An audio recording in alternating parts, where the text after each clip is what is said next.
Lightning Stone Lake Maracaibo ကဘာပေါ်မှာမိုးကြိုးမုန်တိုင်းတွေညတိုင်းဒီပါဖြစ်ပေါ်နေတဲ့နေရာတစ်ခုရှိရဲဆိုတာသင်သိပါသလားဒီနေရာလေးကိုတော့ Lake Maracaibo Cartagena River လို့ခေါ်ကြပါတယ်မင်္ဂလာပါဒီနေ့မှာကျွန်တော်ပြောပြပေးသွားမယ့်အကြောင်းအရာလေးကတော့ဗနီဇွဲလားနိုင်ငံမှာတည်ရှိပြီးမိုးကြိုးမုန်တိုင်းတွေအချိန်တိုင်းဒီပါဖြစ်ပေါ်နေတဲ့ရေကန်တစ်ခုကြောင့်ပဲဖြစ်ပါတယ်ဗီဒီယိုလေးမစခင်ကျွန်တော်ရဲ့ channel လေးကို like subscribe နဲ့ notification လေးနှိပ်ပေးတော့ကြဖို့မမေ့ပါနဲ့ခင်ဗျာဒီနေရာလေးရဆိုရင်ဗနီဇွဲလားနိုင်ငံရဲ့အနောက်မြောက်ဘက်ဇူလီယာစတိတ်မှာတည်ရှိပါတယ်ဒီရေကန်ဟာကာရီဘီယန်ပင်လယ်နဲ့ချိတ်ဆက်နေတဲ့ရေကန်တစ်ခုလည်းဖြစ်ပါတယ်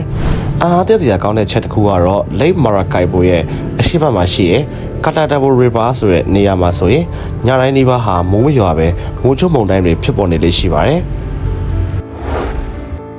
ဒီနေရာလေးရဆိုရင်တစ်နှစ်ကိုအနည်းဆုံးရက်ပေါင်း260ကျော်လောက်အထိမိုးချုံမုန်တိုင်းတွေဖြစ်ပေါ်တတ်ပါတယ်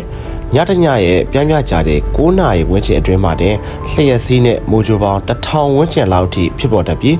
ညတိုင်းဒီပါလည်းဖြစ်ပေါ်နေတဲ့အတွက်ဒီနေရာလေးကို Lightning Capital of the World လို့တောင်တင်စားခေါ်ဝေါ်ကြပါတယ်အခုလိုမိုးကြိုးမုန်တိုင်းတွေအဆက်မပြတ်ဖြစ်ပေါ်နေတဲ့အဓိကအကြောင်းရင်းကတော့ညအချိန်ရေကန်ကနေထွက်ပေါ်လာတဲ့ပွင့်ရွှေဆွတ်တဲ့လေတွေနဲ့အနီးတစ်ဝိုက်မှာရှိတဲ့ Andes တောင်တန်းတွေပေါ်ဆင်းသက်လာတဲ့လေအေးတွေထိတွေ့ပုတ်တိုက်မိတဲ့အခါမှာတော့ပြင်းထန်တဲ့လျှက်စီးများဖြစ်ပေါ်လာပါတယ်။အဲ့ဒီနောက်လေထုထဲမှာရှိတဲ့မီသိန်းတန်းငွေတွေနဲ့ထပ်မံပေါင်းစပ်ပြီးသွားတဲ့အခါမှာတော့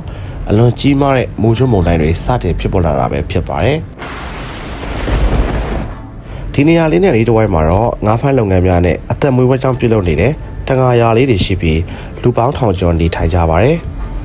ဒီရွာလေးတွေမှာနေထိုင်တဲ့တံငါတွေအတွက်တော့ဒီမိုးကြိုးမုန်တိုင်းတွေဟာတဘာဝရဲ့အံ့ဖွယ်အလားတရားတစ်ခုလိုနေသားကျနေပြီဖြစ်ပြီး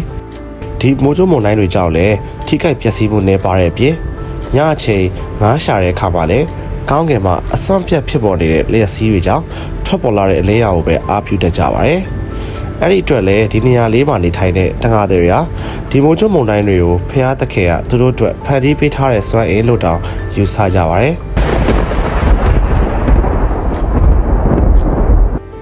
ဘယ်တော့မှမအိပ်ဆက်တဲ့မိုးကြိုးမုန်တိုင်းတွေနဲ့ Lake Maracaibo ရွာသားတွေဟာဒီအရာတွေကိုတဘာဝတိုင်းဖြစ်ပေါ်နေတဲ့အလှတရားတစ်ခုဖြစ်လက်ခံထားကြပြီးယနေ့ချိန်ထိရှင်တွဲနေထိုင်နေကြတဲ့အတွက်လည်းထိတ်လန့်စရာကောင်းတဲ့နေရာတစ်ခုကနေ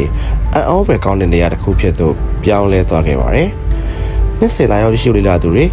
အစင်မပြတ်ဖြစ်ပေါ်နေတဲ့မိုးကြိုးမုန်တိုင်းတွေနဲ့ဒီနေရာလေးရဆိုရင်ညတညရဲ့အဆုံးမရှိတဲ့တက်ရှိအလေးအောင်ပြပွဲတစ်ခုဖြစ်ဆက်လက်တည်ရှိနေတာပဲဖြစ်ပါတယ်။အခုလိုစိတ်ဝင်စားစရာကောင်းတဲ့အကြောင်းအရာတွေကိုစိတ်ဝင်စားရဲဆိုရင်ကျွန်တော်ရဲ့ဒီဗီဒီယိုလေးနဲ့ channel လေးကို like subscribe နဲ့ notification လေးနှိပ်ပေးသွားကြဖို့မမေ့ပါနဲ့ခင်ဗျာ